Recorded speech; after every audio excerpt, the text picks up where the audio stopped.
you for everybody who's here. Um, so I'm sure some of you are noticing that we're getting some spikes in interest rates and the market shifting to more of a buyer's market and all that stuff. You have some companies like Redfin that are laying off your agents and all that's going on. But I'm thoroughly convinced that this market that we might be moving into is what the company was built for. Over the past couple of years, everybody could afford to pay 6%. Everybody could afford to do whatever they want. And now we're going to have some people that, if the market continues to shift, they're actually going to need us if we position ourselves properly and if we market ourselves the right way. We're already seeing a lot of agents who are not just seeing houses like take longer to sell; they're having a bigger influx of listings. We're seeing that in a lot of areas, and I'm sure it's only going to pick up. Is everybody pretty much seeing that same thing around with markets around the country? Is that what you're seeing, Chad, up in Tacoma, and John? Is that what you're seeing in Arizona? 100% complete about face over here in the Northwest. Yep. John, is that pretty much what you're seeing too? Like listing counts are starting to go up a little bit? Like listing homes faster? We might have stepped out for a minute. Either way, so this, even just a shift back to normalcy, will be an opportunity. Even if that's all that happens is if we shift from a crazy seller's market back down to a balanced market, it's going to be an opportunity to do a few things. It'll be an opportunity to dramatically increase the listing count, but it's also going to be an ability to add agents, as some agents are going to have a hard time competing in the market. And then there's going to be some agents in markets like yours, Chad, and probably like yours as well, John, and maybe in yours as well, David, but really around the country, that are basically going to be, Redfin will cut you loose. If you're on salary, Redfin will cut you loose. Jane, same thing with you over there in Denver. Homie will cut you loose. They've already done it to a lot of agents. And so for those agents, they're either going to do one of two things. They're either going to look to land at another brokerage, which they already, have operated with our similar type of model, or they're just going to go get jobs. And so I think now is a great time to start reaching out to those people and, showing how different we are and showing how we have the uncapped commission potential with the same business model that's made them grow. And for a lot of them, you can literally sit there and do the math and show them what they made. If they're willing to more or less share what they made the previous year, show them if they did 2/3 of those deals as pure commission, how well they would do. And most of them would be shocked. So adding more agents is going to accomplish a couple of things. It's going to make it to where your marketing dollar goes a lot farther and becomes a lot more efficient. And it's also going to provide you with, not quite passive revenue, but pretty close to passive revenue, as long as you're not recruiting people that are a big headache to oversee. I can tell you with every agent that we've added, we're doing more and more deals for less and less cost, and in our markets that have not managed to add very many agents yet, those are the ones that, generally speaking, are working the hardest to find deals or are spending the most amount of money to try to get deals, because effectively there's nobody else helping you push your brand, if that makes sense. So just some little tips and tricks to add agents, and feel free to take notes on any of this stuff, but I am recording it and it'll be uploaded later. So step one is do a lot of business yourself. And, for those of you who are just getting started in other markets, it's proof of concept. You've got to do more deals, and then you've got to be very public about doing more deals. You have to show your successes. Every time you list something, every time you put under contract, every time you sell it, every time you have a great month. If you take 3 listings or 4 listings in a week, all of those things you need to get with our graphic designers and blast stuff on social media with that repetitive branding that we have available to you for free. Go out there and get social media shares and push that content, because some of that's for the public, but some of that is pushing towards those agents, showing them you're making more money. And that's why agents move, is if they think they'll make more money. So just number one is push yourself. And once you get to the point where you're pretty stable with what you're making financially and you're hitting your financial goal of whatever it is for yourself, don't be afraid to steer listings to newer agents, co-list things with them. start pushing listings to them that'll come to the office. Start pushing them buyer leads that you don't have time to chase or don't want to chase for whatever reason. Start doing those sorts of things to make sure those agents grow. Hang on one second. We got a franchise calling. I think he's having a hard time getting in. Give me one second. Hey. Dude, just click on the link inside the calendar. Text me. Okay. All right. All right. Thanks. Thanks, Noah. Sorry. So give me one second. Let me see if I can add Noah to this.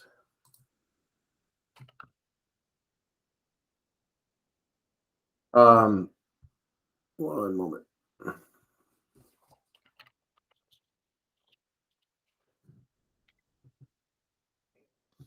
Anyways, start funneling some of your business to other agents. Use some of the money that they're paying in splits or you're paying in splits to generate more business for your office. All those things work.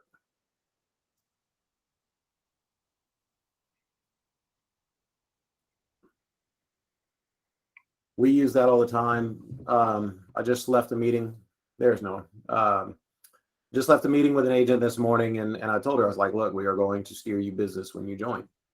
You know, we're going to steer some listings your way. We're going to steer some buyers your way, and we're going to be very vocal about your early success when you join the company. That's a big part of what we do. Another thing you can do is target agents in your area. I mean, the Homie agents, the Redfin agents, that's pretty self-explanatory. But if there's other people in your market that are doing what you're doing and it's not as successful as you, go reach out to them. Create a folder or whatever in CRM. Create a list somewhere of any agents that you're doing business with, any agents that you've done deals with, any agents that's liking your posts or responding positively to your posts on social media. Make it a point to have a conversation with those people. Make a list of them in your CRM, you know, or however you keep your list, Excel spreadsheet, whatever you do, and make it a point to reach out to them. And basically, you don't have to be pushy with them. You know, you don't have to try to convert them. Just say, look, can I explain to you how it works? Because for a lot of them, once they understand how it works, they'll be very interested. And if I can help you with it in any way with any of those things, like by getting into a Zoom meeting or anything else, let me know and I'm happy to do them. So the trick to adding the higher producing agents is to have higher producers at your office yourself. And that's where we've kind of found a knack of adding agents that are already doing 20 or 30 deals a year and making them grow even more. But it's a hard decision for some of you who are going to be choiced with, do I want to try to make a lot more money this year? Or do I want to give up a little bit of that to bring on more agents and make a little bit more passively? But I equate it to basically dumping money into your retirement or your 401k, as opposed to just sticking it in a bank account somewhere. You know, you're investing in your future growth. So how many of you guys have gone on a recruiting meeting so far? Like Chad, have you tried to recruit anybody yet? Have you? No, I'm currently in the make money phase. You're in the make money phase. David, have you? David, you're muted, buddy. I can't hear you.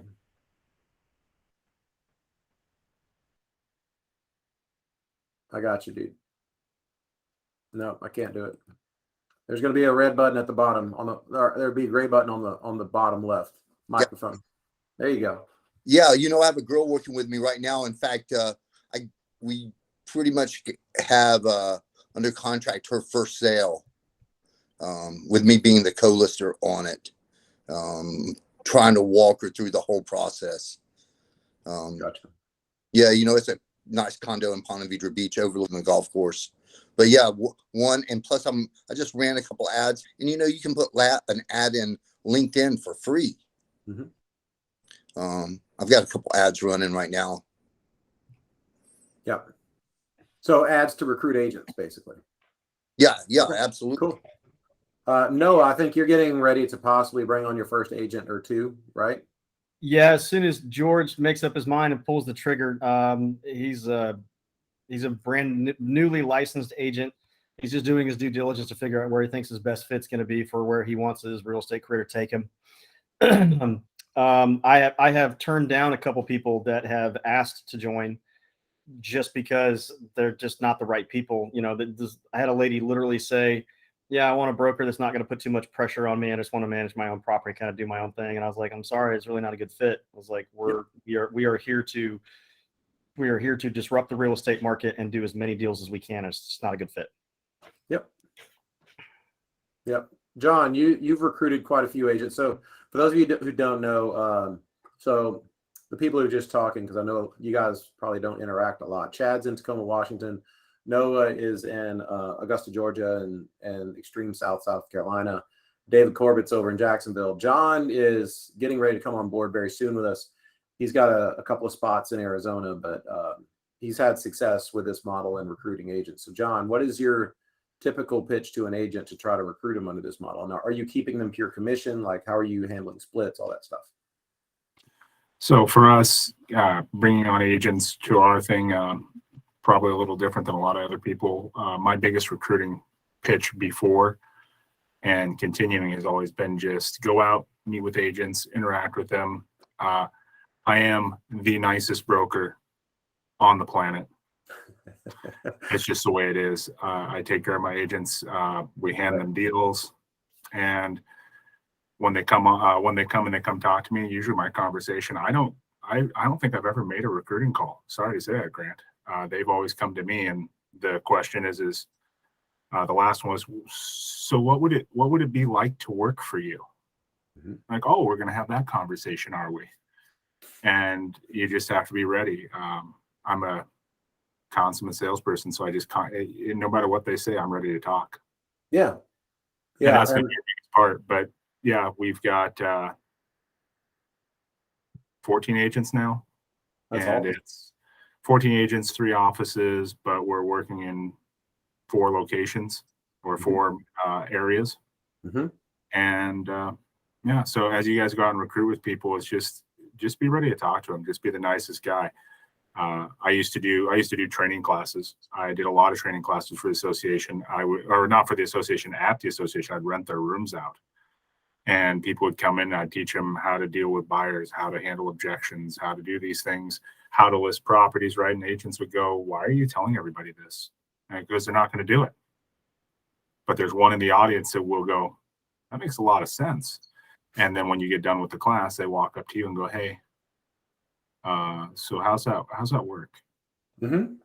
So just, I mean, don't be afraid to share, is my opinion. I don't know if that's everybody's opinion, but don't be afraid to share everything that you do. I mean, I would hand everything that I do and walk it step by step to some stranger and just watch them never do a thing. Yeah. So it's funny you say that because, every single one of you went through a franchise call with me. And I don't hold back anything it is that we do. I don't say anything is proprietary. I don't say, oh, I'm not going to teach you how to do any of this stuff until you come on board with us. I think my point of what we do is I'm going to share it all. And then once I share it all, I want you to leave with 2 things. Number one, it's going to be really expensive for me to try to do that. And he's doing it at scale and he's figuring it out for me. But then number 2 is I really like that guy and I want to go be a part of what he's doing because that looks like it's fun. And it looks like it's going to be fun.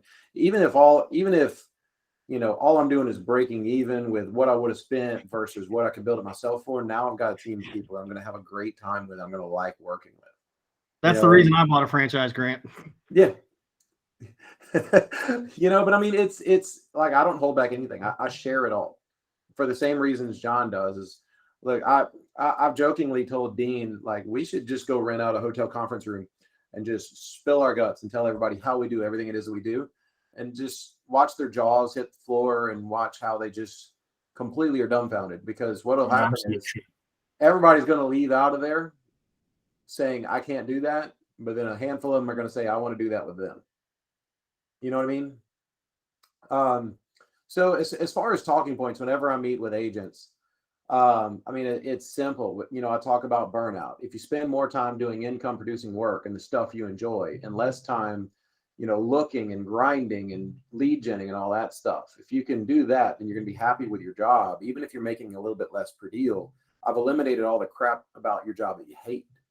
So that's first of all.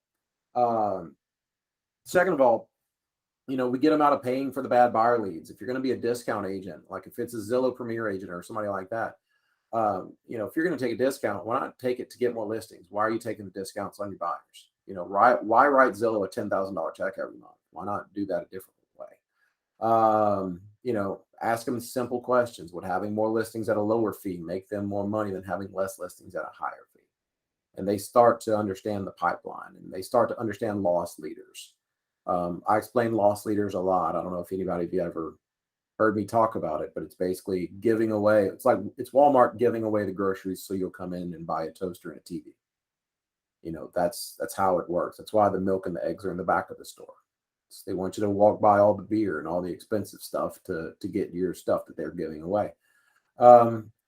So anyways, it's framing the talking points around that, not framing it around what's your split and what's your cap. And if somebody asks me what's your split and what's your cap, I literally tell them to contact one of these 3 brokerages. And I'll say, these people will offer you a better split and a better cap than me. And they say, no, I want to talk to you because you're doing a ton of deals. And I want to make more money doing a lot of deals. And so say, okay, well then let's talk about that. Rather than talk about how to keep more of your money on 5 deals, let's talk about how to get you doing 40.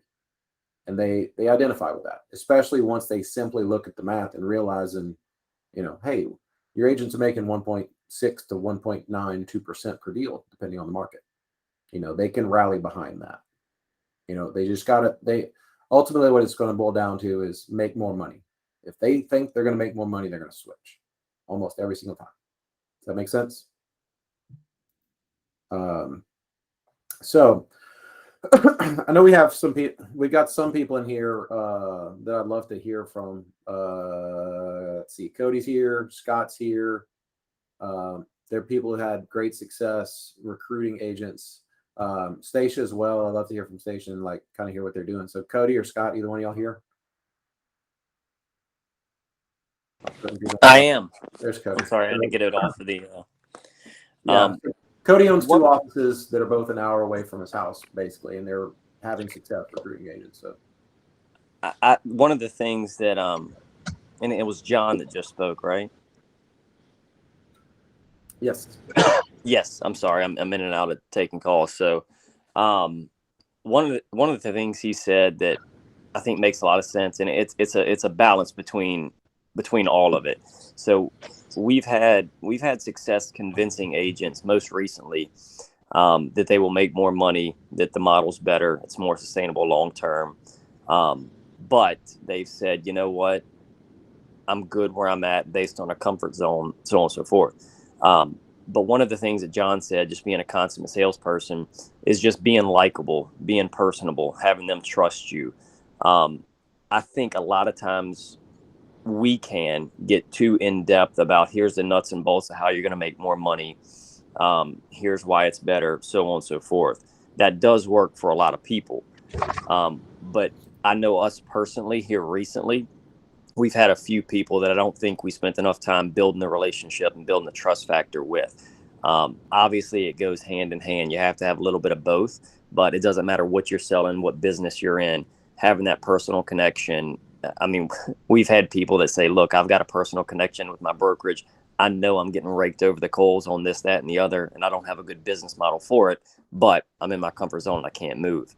So we have all of the talking points, Scott and I do, and a lot of times we'll just have our checklist and we'll beat them over the head with it and say, here's why you should come, here's why it makes sense. And we don't take the time to build those personal relationships as much as we should.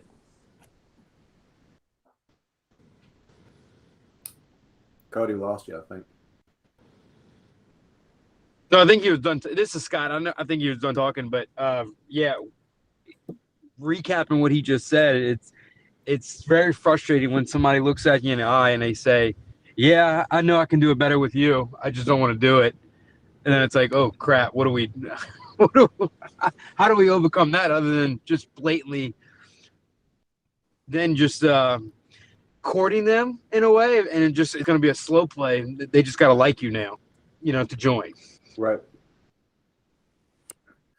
No, I hear you, and we'll deal with that a lot.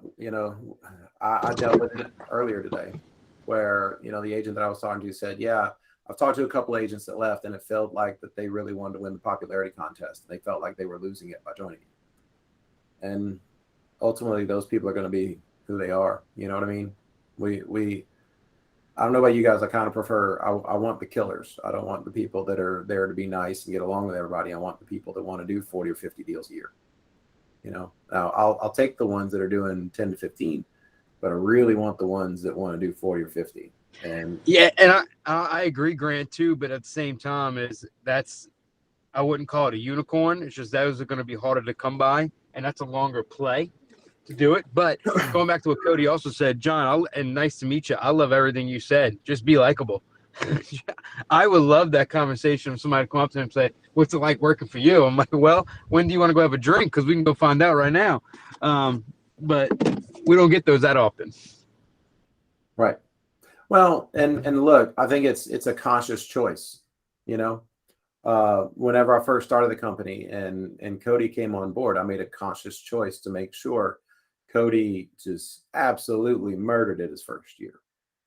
And I had every agent in town talking about, hang on, he's a brand new agent.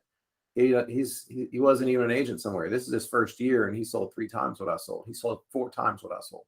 That's the reason why I recruited a ton of agents off the start, is because, Cody was like, literally came out of nowhere and just killed it his first year. And I don't want to make it sound like that's because of me. Cody busted his ass to make it happen. But at the same time, whatever I could do to help Cody and send him deals and things like that, we made sure we did. And we were very vocal about it. You know what I mean? And so I think that's part of it, is when you find that person who might only be doing 5-6 deals a year, but you'll once you've interviewed a few agents, you'll talk to one and say, "Oh yeah, I want to be so busy." I'm like, "No, you don't. You want to go work out and do body pump and play tennis and go to the beach."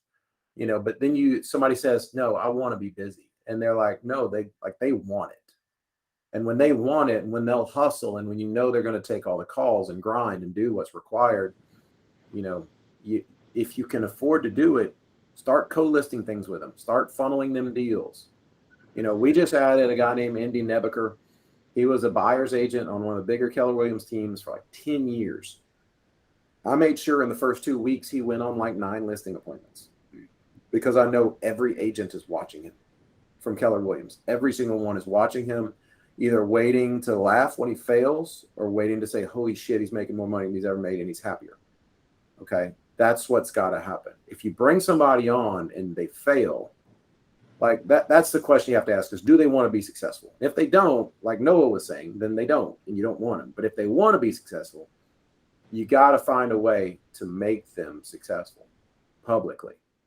That's what those. Yeah, Grant, I'll share with everyone, because like I said, Baton Rouge is an hour away from where we're at.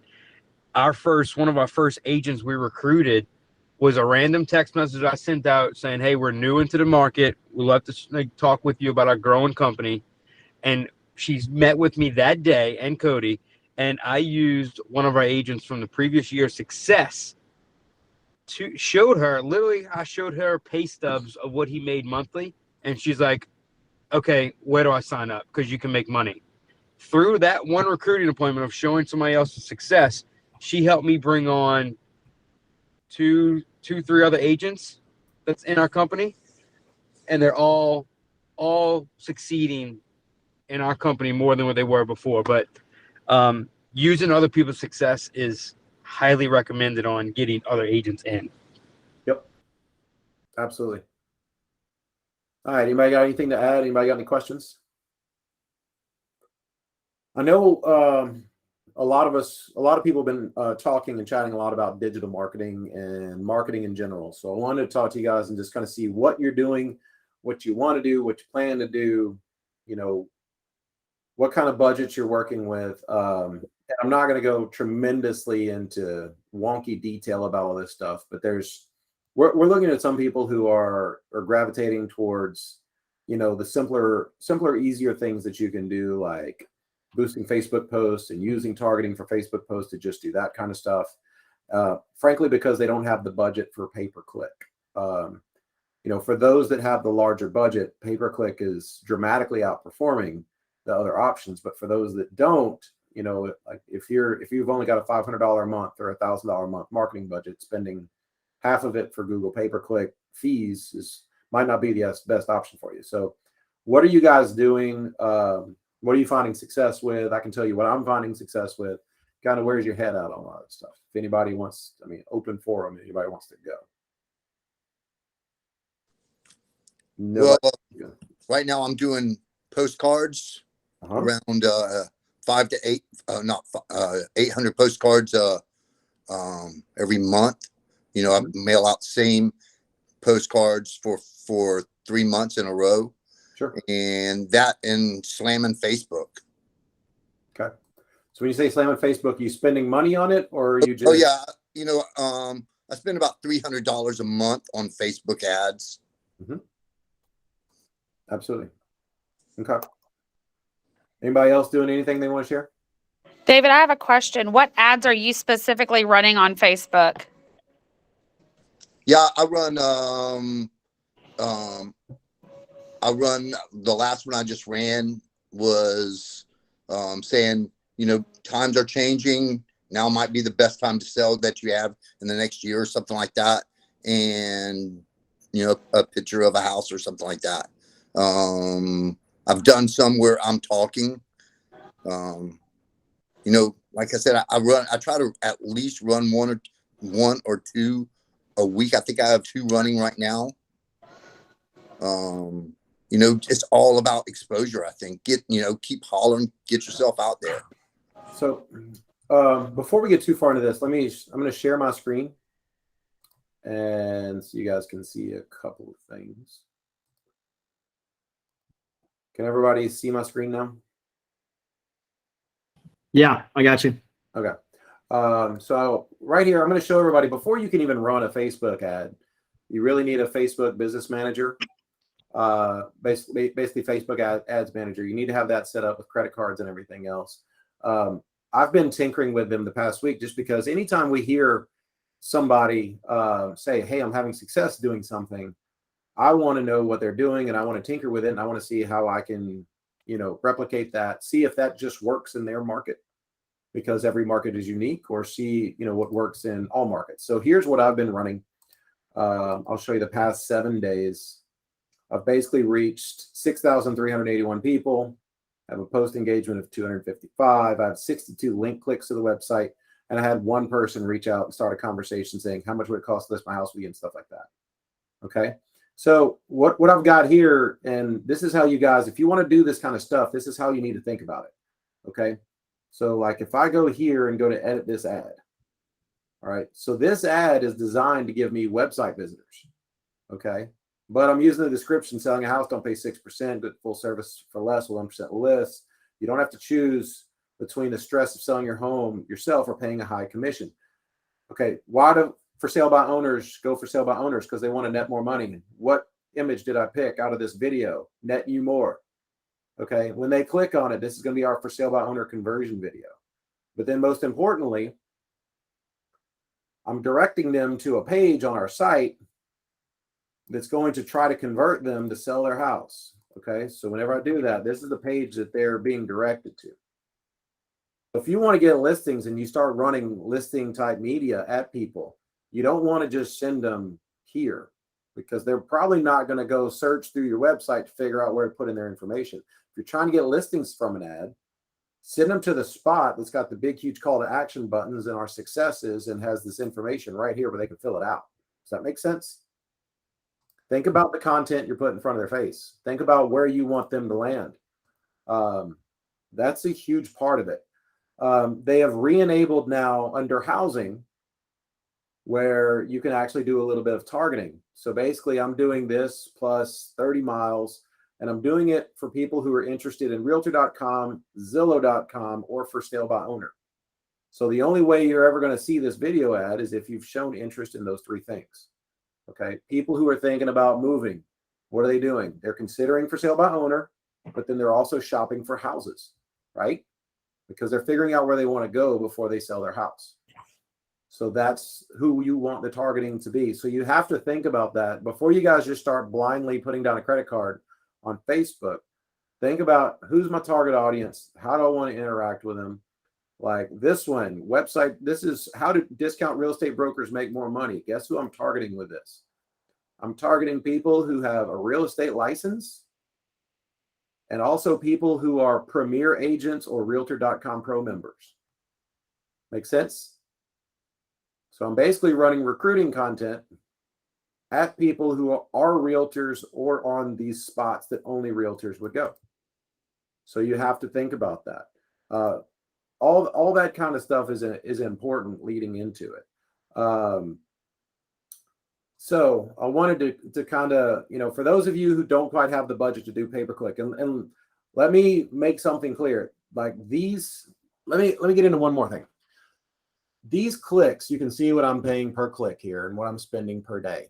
Okay, these are a little bit more than double the cost of what we're paying per click for Google pay-per-click.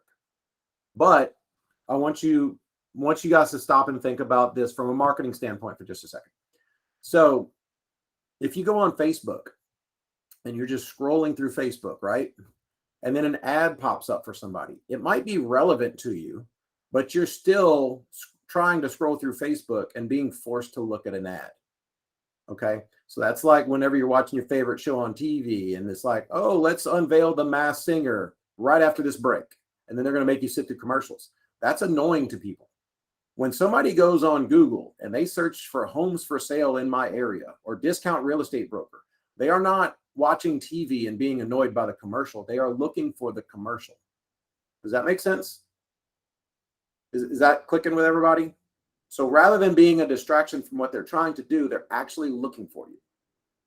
So that's why I've still always deferred to pay-per-click, because the cost for the click is half the amount and I'm getting the people that are actually looking for me. I'm not just saying, let me pay to get in front of a ton of people who are really not looking for me necessarily, or might be very early in the process. Okay. So I think it's great that people are tinkering with Facebook stuff. And I think it's awesome that you can, kind of dip your toe in the water for if you don't have huge budgets and do some things, but also want you to be thoughtful. And if you need help with any of this kind of stuff, I'm happy to give advice, but also talk about some of the things that are working. We do the same thing through YouTube. Like we're getting in 1 week, we got 24,843 impressions, 11,991 video views, and 36 link clicks for $210. Actually, not even that. It was 7 times $7, $49. Okay. So if you're just going for mass impressions in front of people, we can run targeted YouTube ads for the same type of targeting. And we do that for nothing. We just run that all through our YouTube ads account. You basically just pay for whatever you want to spend and we'll set it all up for you and we'll do it all for you. Okay. So I just want to let you guys know there are tons of options out there. Sorry, I kind of went on a rant there. Does anybody have something they want to add or think about? Yeah, for postcards. Yes. Because I know he mentioned postcards.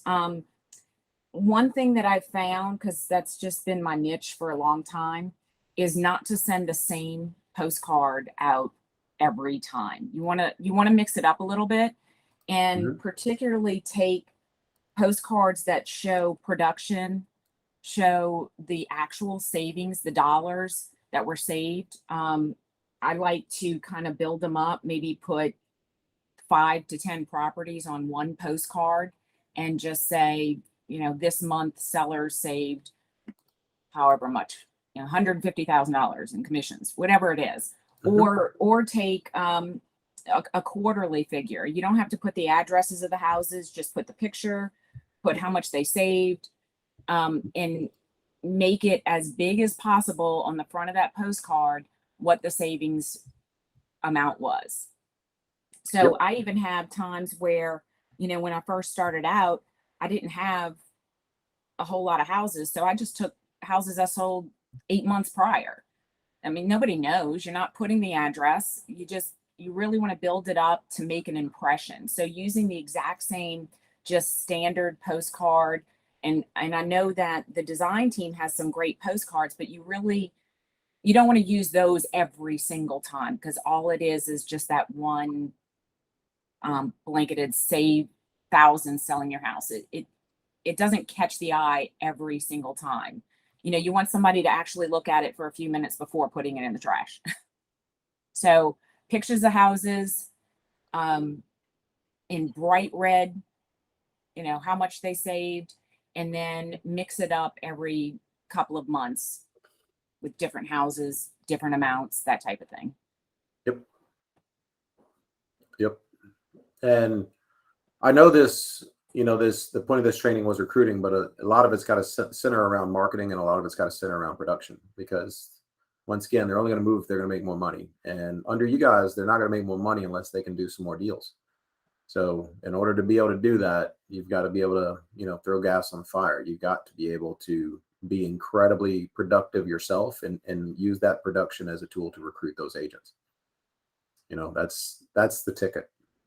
You know, there's no other way around it. Is everybody's got to make that choice. Do I want to have, you know, do I want to go do 100 deals a year? Like Stacia did 103 deals last year, which is amazing, but I don't think she wants to do that 10 more years in a row.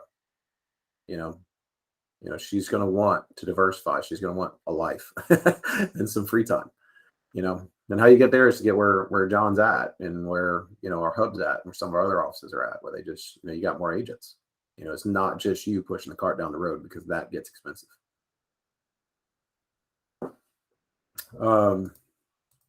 I will say this, just making it a point. I think John is correct. Once you get the snowball rolling, that they will approach you. But I think starting out, you're going to have to, and I hate using all these cliche buzzwords, but you're going to have to be somewhat intentional with making a game plan for what you're doing to get those first few agents. You know, I don't necessarily think I would rely on just people coming to you. And even though, John, you did say people came to you, but you also made it possible for them to do so. You know, you had a plan. I do want to add, so I always joke with, I don't joke, everything's a joke with me. If it's not funny, it's not worth it. So when I first started out in real estate, back with CB Corporate, you know, everybody, you know, said, you know, they all said, you're not going to make money for 18 months or whatever it was. I said, screw that shit. And I immediately jumped out to doing everything I possibly could, and had my first paycheck in 2 weeks. And then I just took that and I said, how can I add that to other people? And I went to a point to where the analogy was, you know, I have so many people coming to me, leads, clients, listings, whatever it is, that it's like sand going through my fingers, and I'm only catching so much of it. And that led me to a team. Mm-hmm. And then the team led me to a brokerage. And then the brokerage led me to a franchise. And it's a progression that you find, but everything I've done has always been towards pushing more and more for later on in life. I'm not here to make $1 million this year. It's nice. I like money. But I'm here to make it to where 155 hits, I'm done. Right. You know, I can sell my business and I can run off. I want a sellable business model that I can pass off to somebody. So when we talk about advertising, Stacia, Yeah. Stacia. Sorry. I'm sorry. No, you're good. So with you know, with postcards and everything, yeah, we run postcards too. Every single sale, every single listing has a postcard that automatically goes out from my assistant. She takes care of it. It's templated, it's built, it's done. Sells, it's a picture of the house, how much the client sold, big old listing sign in the front yard. This is how we did it. And on the back, we still use, I don't know who everybody's using for postcards, but we use Corfact. Mm-hmm. They're not the cheapest. They're not the most expensive though. And when you start doing it in bulk, they become much cheaper really quick, and it gets you the little personalization, but it gets everything done. It's not about saving money. It's about saving time. Yeah. Did you look at are you going to, one of the things that you're going to want to make sure you can do though is you can actually use our graphic design team for all that stuff. Oh yeah, we're gonna basically, when we move over, we're gonna hand your graphic design team what we have and have it reworked to yours. Perfect. Because you know we're not gonna throw the baby out with the bathwater as it is. Sure. We're gonna take what works and we're gonna keep it moving. But Sure. you know, you guys are talking about advertising. I figured I'd throw out some of the stuff I do. Oh, And my market's absolutely. different. Absolutely. My market is completely different than most people's markets, because we've tried to break into some random markets And we found that, hey, some of the stuff we do doesn't work there. Right. We have, God, we have 3 real estate magazines that go out monthly to every single house, and they sell to realtors. Well, Right. we just sit there and poison the well. We list for 1%, and one page, full page ad every month goes out, and it doesn't cost us. It's like $200 a month. It's dirt cheap, but it poisons the well. We did make connections with your community leaders, because one of them owns the largest radio network in our county, or actually in the northern part of Arizona, and he got burnt by a realtor. Mhm. So he came over to us and said, hey, we want to put you on 15 30-second spots a day on 6 different radio stations for $750 a month. Mhm. And I went, you got it. And one of the spots is recruiting. The other spots are, this is how much we saved our clients. Don't get stuck with another realtor. And I mean, there's no wrong way to do it. Right. You just got to do it. And I'm thrilled that you said that, because starting out, that was my philosophy, because I knew I had a better mousetrap than everybody else. So it's like, how do I get the word out? Well, for the next 3 months, everything YouTube, and then everything Facebook, and then everything this and everything that. And what we realize is different mediums work for different people, and different markets work with different mediums. And rather than saying, I'm going to spend, $1 billion on this, do a little bit of all of it. My best advice. So look, for those of you who don't know, you can sell advertising space on your website. Okay. We process payments for you. We do all that stuff. I mean, for Google pay-per-click to work, you really need to be spending at least $1,500 a month on it to have Google pay-per-click work. Because if you're spending $500 on pay-per-click, and then you're paying a $500 fee to manage it, which is dirt cheap, by the way. It's like a third or a fourth of what Boomtown charges. Okay. Your cost per click is going to be so inflated just because of that fee. But that fee starts to dwindle and go away when the amount you can spend goes up. So if everybody's got the ability to generate $1,500 a month in advertising space on the website, that should be part of your marketing plan, is to figure out how to fill those ad spots. And then you're getting the level of pay-per-click that we're doing here for $500. You're gonna get $2,000 worth of effort and all that for $500. That's simple. If I was opening an office in the middle of nowhere that never heard of me right now, that would be goal number 1, is raise passive cash flow that I can use to cover my pay-per-click bill, and then see what I can do on a little bit on YouTube, a little bit on postcards, a little bit on Facebook, some targeted Facebook ads, that kind of stuff. It just works. Just being seen everywhere works. But you got to have a plan. And if you don't have the budget for the plan, then you either got to find somebody who wants to invest in advertising, or you've got to work it. And look, I don't think all you guys are going to have to do this, but you name it, I've done it. From I've done a little cold calling. I put door hangers on entire neighborhoods. You name it, I've done it. And the answer is all of it works. It's like going on a diet. Well, does keto work, or does counting calories work, or all this stuff? No, all of it works. You just have to do it. But none of it works if you do it for 3 days and quit. And none of it works if you don't try. So, thoughts? Noah, you gonna get that big KW agent? I keep texting him. I have not reached out to him again. I honestly think that he's the type of guy that once he gets his broker's license, he's going to try to figure out a way to do it himself. I run into him at some broker opens every once in a while. Good kid, smart kid, but I think he's also just not sold on the fact yet that he can make more money by charging less per deal by end up doing more deals. He's too caught up with the 6% model. And trying to work his buyer leads from open houses and stuff. He's stuck in the matrix. Yeah. One thing, Noah, that I can tell you, coming from his point of view back in the day, once you start producing more and you have more signs out there, then it's going to turn. I was in the same spot that he was. I remember when Grant first opened up in 2015, thought he was absolutely insane. everybody in our market was waiting for him to just crash and burn. I mean, that was just the honest opinion of every single realtor out there. And I had my broker's license back then when he opened up. And it took a couple of years, you know, before we saw it, but we started seeing where his signs were everywhere. And it got to the point where it was annoying. And everybody, and look, I worked with a lot of buyers, and Grant was on the other side of that deal. I still wouldn't talk to him about it, liked him and all, still wouldn't talk to him about it. I was like, I don't know about that.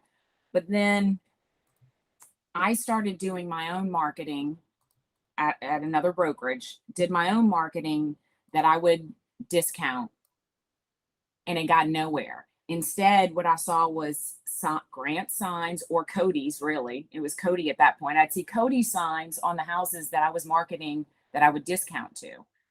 And it came down to they remembered, oh, I can get a discount commission when I sell my house. But they didn't remember who sent them the card. So then they Google it and they'd hit 1% less. So then Cody's sign would go up. So it literally got to the point where I was just tired of seeing it and joined.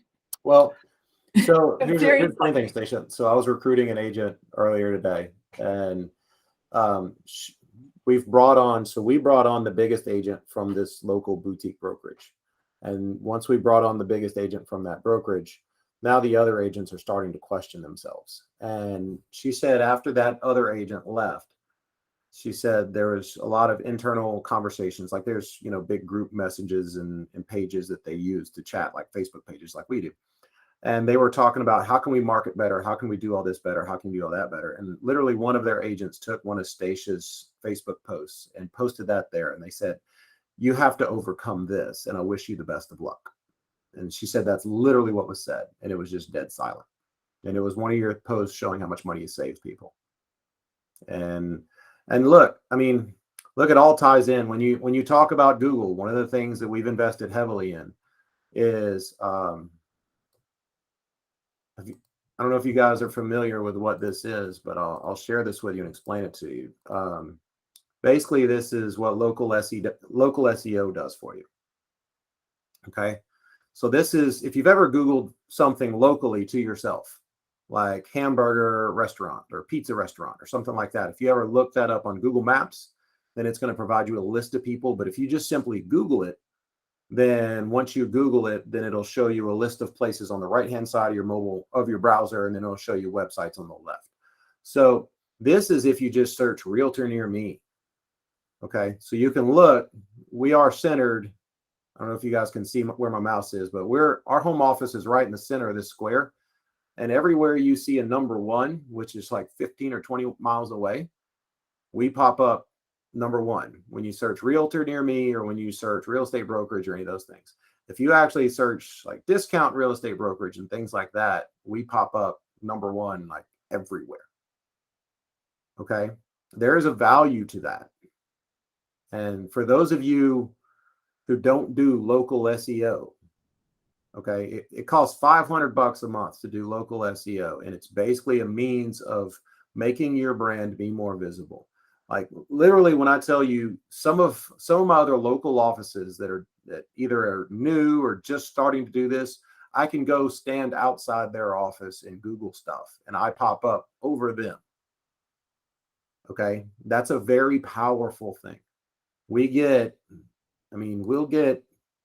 8,000-9,000 views of our Google My Business profile per week in a small area. We get listings and buyers and everything else just because we pop up at the top right in front of everybody else's face. You know, I mean, it matters. And so for those of you who, you know, are doing other things and just waiting, think about it from this standpoint. If you are out and you Google something and they don't have a Google presence at all, are you likely to use that company? Probably not. Like if you decide you're going to say restaurant near me and somebody does not even exist as a restaurant, according to Google, you're probably not going to use them. You know, but if somebody's at the top of Google and they've got 500 reviews and they're all 4 and 5 star, you're pretty likely to go there. So things like that is stuff that you can do to invest in your future that's relatively cheap at $500 a month. That's not going to like turn on a huge spigot of leads, but I mean, it matters. It absolutely matters when you do that.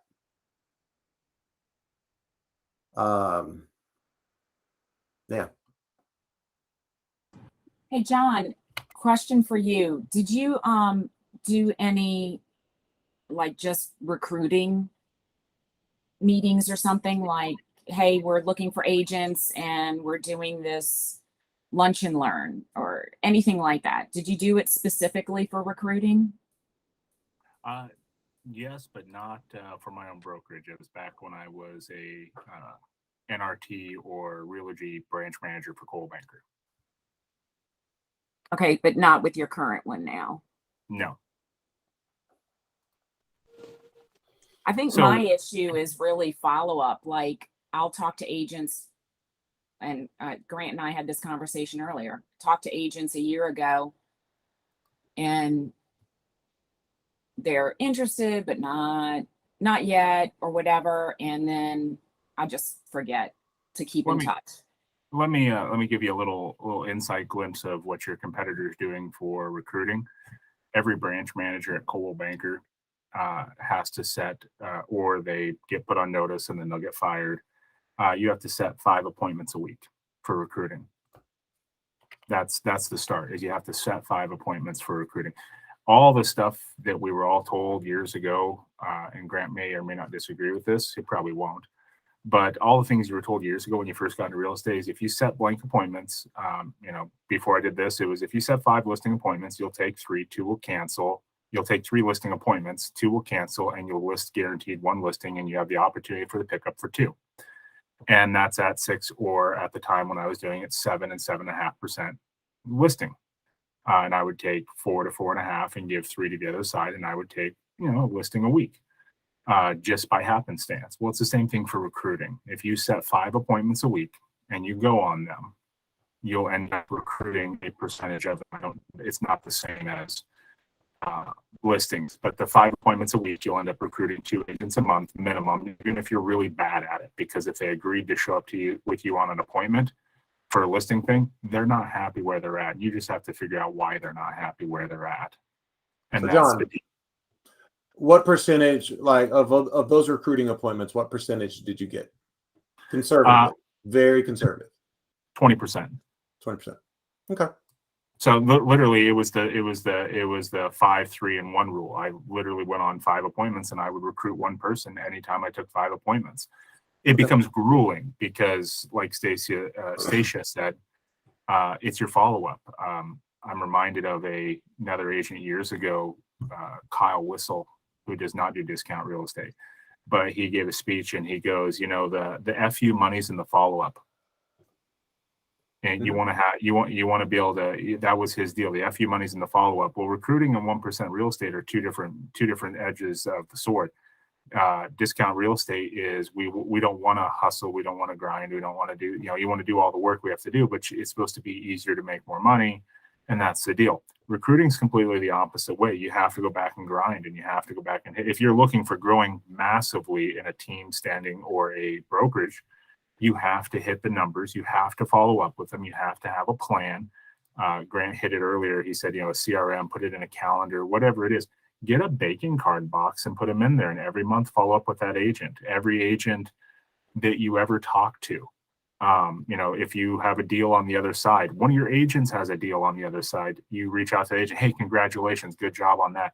And if they respond in any positive light, now every time they have a closing, you've got to be their buddy in the corner. Hey, good job. I love it. And that's how we would do it.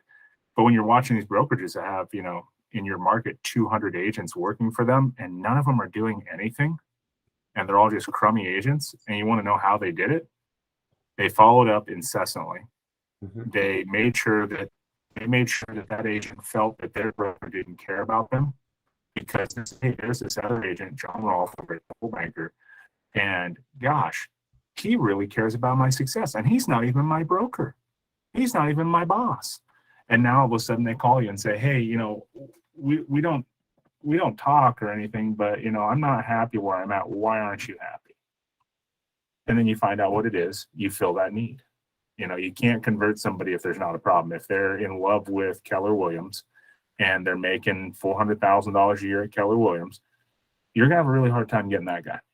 Right. But if he's making $60,000 a year at Keller Williams and he's tired of the rah-rah, you have a really good in on that one. Right. So I'm going to show you guys a couple things really quick. Follow-up boss is huge for stuff like this. First of all, like this will give you an idea is the amount of seller inquiries we've had where people are submitting their information to us saying, hey, I really want to sell my house. Okay. So we've had what, 1, 2, 3, 4, 5 in the past 24 hours, tons of them. Okay. But you know, just tons across lots of different markets. Okay. She doesn't have to pay for the cleaning each month. Okay. So it's $90 and Okay, it's hold due on. in August, so she's still good. So anyways, hang on. Michelle, I'm muting you because somebody's coming in the background. But anyways, with any of these things, just using follow-up boss, all you have to do with any of these things is simply click on somebody. Okay. Whenever you start to do a deal, you can actually set up .loop or whatever you use to automatically import agents. Sorry, my computer's lagging for whatever reason. Hope I'm not coming through as laggy for you guys. I'm gonna stop presenting for a second, see if that fixes it. But anyways, all you have to do is start adding these agents to your CRM and literally make a whole list of just people to recruit. Okay, if you do a deal with an agent, if they're not a total horrible person to you, then make a list of them and reach out to them. That's really all it takes. I mean, people are providing you ammunition. Okay. And every agent who does a deal with you, if you're professional, I mean, they're not going to be able to walk away from that and realistically say, oh, it's a discount agent that does limited service and they don't communicate, they don't do all those things. They're not going to be able to say that about you at the end of the deal. So there it is. If you're doing, 4 or 5 deals a month, if you're, not to use that cliche word again, but if you're like intentional about it, then hey, you ought to be able to recruit one agent from all those. Does that make sense? You recruit one agent a month. If each one of them does our average, which is 15 or 20 deals, depending on the market, you're adding a crap ton of deals by the end of the year. But that's what it's going to take. It's no different than anything else. You got to actually try to do it. You know what I mean? All right, you guys got any more questions? Everybody good? Good. Okay.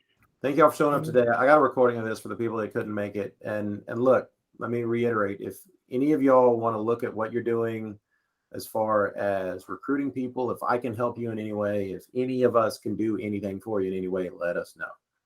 You want to look at, your marketing budget, if you want to start delving into generating advertising revenue on your sites, like some of you do, and how that works, just let me know. Happy to do phone call with you, Zoom meeting with you, whatever needs to be done to kind of help you get down the road faster. Okay.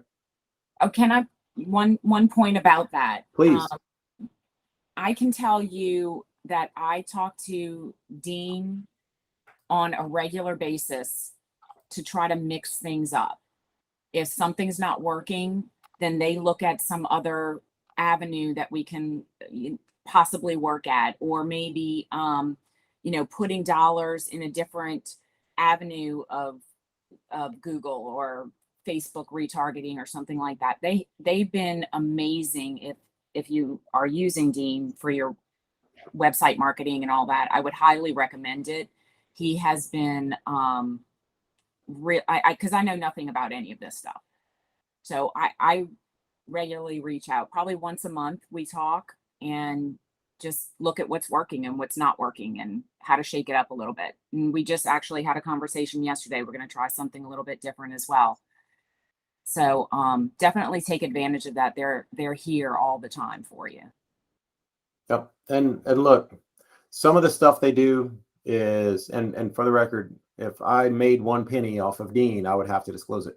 Some of the stuff they do, like pay-per-click and things like that, it's instant gratification. It's a shot of espresso. It's a steroid shot. It's just that instant gratification.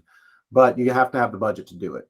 And For the people that just don't have the budget to spend, $1,500 on ads, pay-per-click ads, if you don't have the budget for that, it might not be the best for you for a while.